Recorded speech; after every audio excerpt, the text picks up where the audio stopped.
పూజ ready అయ్యావా? పూజ అవుతున్నా.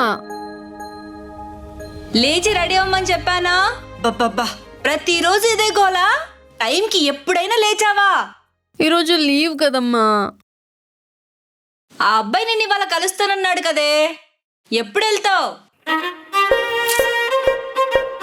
ఎవరు? అదేనే, మన దూర బంధు రామారావు గారు లేరు, ఆయనకు తెలిసిన అబ్బాయికి నువ్వు బాగా నచ్చావట. నువ్వు 6 ఏళ్లగా తెలుసట. ఇవాళ ఏదో కాఫీ షాప్ లో నేను కలుస్తాడట. ఆ లొకేషన్ నీకు వాట్సాప్ లో పంపాను, త్వరగా రెడీ అయ్యి వెళ్ళు. 6 సంవత్సరాల నుంచి తెలుసా? ఎవడై ఉంటాడబ్బా? సరే చూద్దాం.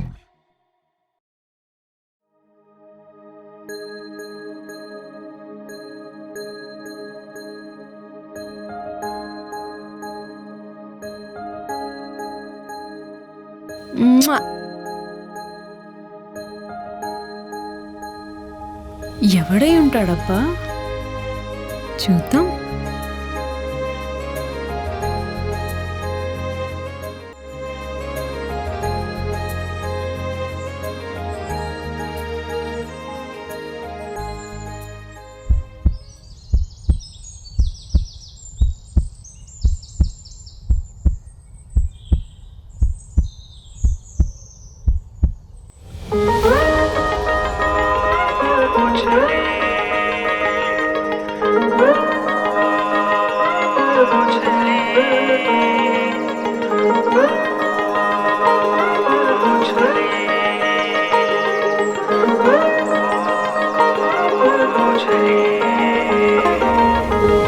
హాయ్. హాయ్, రాకేష్ కదా? మమ్మీ చెప్పింది. కూర్చోండి. నేను మీకు ముందే తెలుసా? తెలుసు. ఎలా? మీరెవరో నాకు గుర్తులేదు. అబ్బాయిలకి అమ్మాయిలు ఎప్పుడు గుర్తుంటారు, కానీ అమ్మాయిలకి అబ్బాయిల విషయంలో కొంచెం మతిమరుపు ఎక్కువ ఉంటుంది. అంటే అదే, నేను మీ కాలేజ్ మేట్. కాలేజ్ మేటా? ఏ కాలేజ్? CBIT 2014 batch. హే, నేను 2013 బ్యాచ్. తెలుసు. అవునా? ఎలా? మీరు నన్ను ర్యాగింగ్ చేశారు. ర్యాగింగ్? నేను నిన్ను? మేము ఫస్ట్ టైం కాలేజ్కి వచ్చినప్పుడు మీ సీనియర్స్ అందరు లైబ్రరీ పక్కన కూర్చొని మా జూనియర్స్కి పిలిచారు. మీరు నన్ను స్పెషల్గా పిలిచి, నువ్వు నాకు బాగా నచ్చావు, నువ్వు నాకు ప్రపోజ్ చేసి కన్విన్స్ చేస్తే నువ్వు ఇక్కడి నుంచి వెళ్ళిపోవచ్చు, లేకపోతే ఇక్కడే ఉండాలన్నారు. అప్పుడు నేను ఎన్ని విధాలుగా ప్రపోజ్ చేసినా అసలు మీరు కన్విన్స్ అయితేనేగా. అంటే అప్పుడు కన్విన్స్ కాలేదు కాబట్టి ఇప్పుడు డైరెక్ట్గా పెళ్లి చేసుకోవడానికి వచ్చేసావా? కాదు, ఆ రోజు మిమ్మల్ని ఫస్ట్ టైం చూసినప్పుడే ఫిక్స్ అయ్యాను, చేసుకుంటే నీలాంటి అమ్మాయినే పెళ్లి చేసుకోవాలని. కాలేజ్ టైంలో పెళ్లి గురించి ప్లానింగ్లు, అది కూడా సీనియర్తో. గట్టోడివే. నువ్వే కదా ఆ రోజు ర్యాగింగ్లో షర్ట్ విప్పి కెమిస్ట్రీ ల్యాబ్ చుట్టూ తిరగమంటే మా అమ్మ నాన్నకి నేను ఒక్కడిని కొడుకుని ప్లీజ్ మ్యామ్ నన్ను వదిలేండి మ్యామ్ అని అడిగావు. అండ్ ఇంకా ఏడ్ చేసేలా ఫేస్ పెట్టావు. నువ్వే కదా? కాలేజ్లో ఫస్ట్ టైం ఎవరైనా అలాగే భయపడతారు. అయినా జూనియర్స్ని ర్యాగ్ చేయడం తప్పే కదా, జూనియర్స్ని ఇబ్బంది పెట్టడం కాకపోతే. అంటే వాళ్ళు ఇబ్బంది పడితే అంత నవ్వులాడుకుందా? హలో, ర్యాగ్ చేసేది మీ భయం పోగొట్టడానికి అండ్ సీనియర్స్తో కొంచెం చనువు పెరగడానికి. మీ జూనియర్స్ మీరు ర్యాగ్ చేయలేదా? మాకంత అదృష్టం ఎక్కడిదిలేండి. మేము బీటెక్ సెకండ్ ఇయర్కి వచ్చేసరికి ర్యాగింగ్ బ్యాన్ చేశారు కాలేజ్లో. ఆ తర్వాత ప్రిన్సిపల్ చాలా స్ట్రిక్ట్ అయిపోయాడు. అయితే అది మీ బ్యాడ్ లక్. అవును, నువ్వేం చేస్తున్నావు ఇప్పుడు? వర్క్ చేసే కంపెనీలోనే లాస్ట్ మంత్ జాబ్ వచ్చింది. ఏది? గచ్చిబౌలి బ్రాంచ్లోనా? ఎస్. వీడు కావాలని నా ఆఫీస్లో ఎంచుకున్నట్టున్నాడు. అవును, నీకు తొట్టి గ్యాంగ్ ఉండేది కదా, అందులో ఒకడు ర్యాగింగ్కి భయపడి విచిత్రంగా కాలేజ్ డేస్ లో వాళ్ళ నాన్న తోడు తెచ్చుకునేవాడు కదా, వాడి పేరేదో ఉందబ్బా. భరత్. భరత్. వాడేం చేస్తున్నాడు? వాడు పెళ్లి చేసుకొని వాళ్ళ నాన్న బిజినెస్ చూసుకుంటూ సెటిల్ అయిపోయాడు. మరి నువ్వెందుకు పెళ్లి చేసుకోలేదో? అంటే నచ్చినమ్మ ఎప్పుడు ఎస్ చెప్తుందా అని వెయిట్ చేస్తున్నాను. ఓహో, నేనేనా? సిగ్గుపడింది చాలే కానీ నువ్వు నా జూనియర్వి, నిన్నెలా పెళ్లి చేసుకుంటాను? అయినా నీతో నాకు పెళ్ళేంటి? అది మాట్లాడదామనే కలుద్దామని చెప్పాను.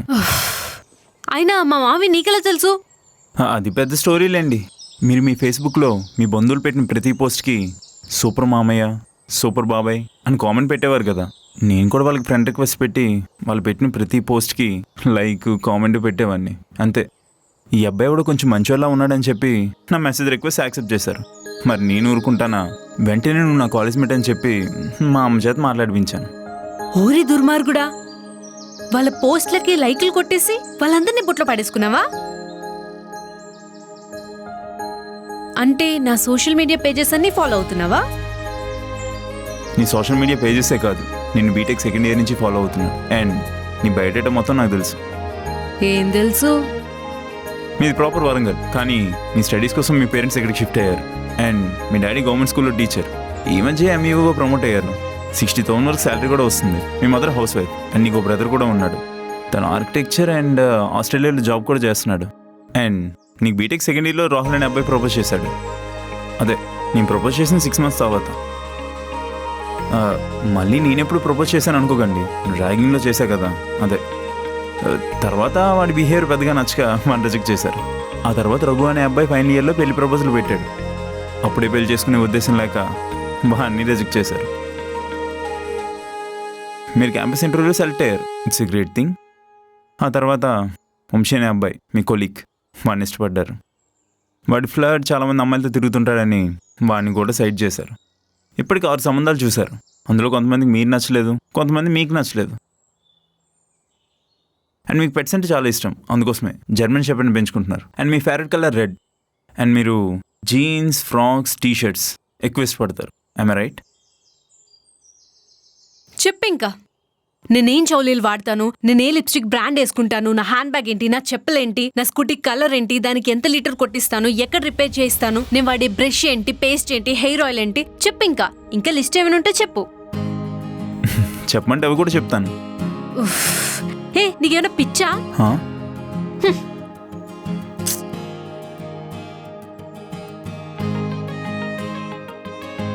అయినా ఇన్ని రోజులు ఒక అమ్మాయిని లవ్ చేస్తూ ఉన్నావంటే ఈ రోజులో నీలాంటి అబ్బాయి దొరకడం అదృష్టమనే చెప్పాలి. అంటే మీకు ఈ పెళ్లి ఇష్టమేనా? హే చిచి, నువ్వు జూనియర్వి, నీతో నాకు పెళ్ళేంటి? నేను నీ సీనియర్ కాబట్టి నీ కెరియర్లో ఏదైనా హెల్ప్ కావాలంటే అడుగు, చేస్తాను. పెళ్ళి కాదు. నా కెరీరే మీరు అనుకో ఇన్ని సంవత్సరాలు వెయిట్ చేశాను. అయినా ఈ కాలంలో సేమ్ జెండర్ పెళ్లి చేసుకుంటేనే సొసైటీ పెద్దగా పట్టించుకోవట్లేదు. అలాంటిది సీనియర్ జూనియర్ పెళ్లి చేసుకుంటే పట్టించుకునేంత టైం సొసైటీకి లేదులేండి. ఇది నిజం.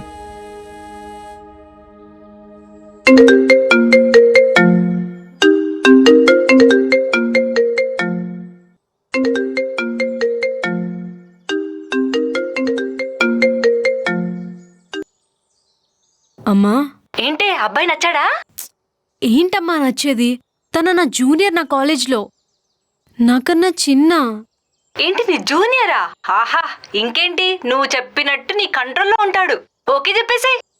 ఏంటమ్మా నీకు అర్థం కావట్లేదా? అయినా మనోడైతే చాలు, ఎవరినైనా చేసుకోమంటావు. వాడు నాకన్నా 1-2 years చిన్న. ఎలా? నీ వయసు పిల్లలకి పిల్లలు పుట్టి పెద్దలు కూడా అయిపోతున్నారు. నువ్వు ఇలాగే రిజెక్ట్ చేసుకుంటూ ఉండు. ఏ 40-50 ఏళ్ల అంకుల్సే దొరుకుతారు ఇంకా నీకు. ఎప్పుడు ఇంతే, ఏం అర్థం చేసుకోదు.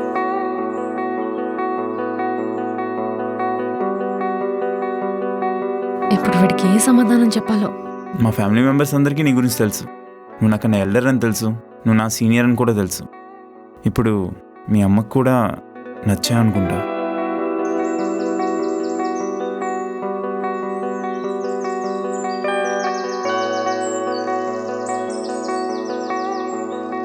నాపై నీకున్న ఇంట్రెస్ట్ చూస్తుంటే ముచ్చటేస్తుంది. కానీ నా ఫ్రెండ్స్ ఏమనుకుంటారో నాకు అర్థం కావట్లేదు. మ్యారేజ్ అనేది ఇద్దరు వ్యక్తుల మధ్య ఉండే అండర్స్టాండింగ్. అది నీకు నాకు మధ్య ఉంటే చాలు, మిగతాది వాళ్ళకి వాళ్ళే అడ్జస్ట్ అవుతారు.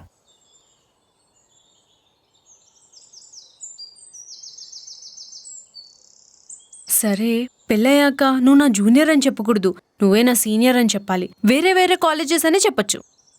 అలా ఎందుకు చెప్పాలి? మరి అలా నా తెలిసే కాలేజ్ జూనియర్ అని అందరికీ తెలియాలా ఇప్పుడు? నేను ఇంకా మన పెళ్లి కార్డు మీద సీనియర్ జూనియర్ అని వేద్దాం అనుకున్నా. అందరూ చూసి నవ్వుకుంటారు. సరే, దీని గురించి అస్సలు ఎవరితో డిస్కస్ చేయదు. ఇది ఎప్పటికీ సీక్రెట్ లాగే ఉండాలి, ఓకేనా? ఓకే. ఎవరికైనా నువ్వు చెప్పావనుకో చెప్పాను.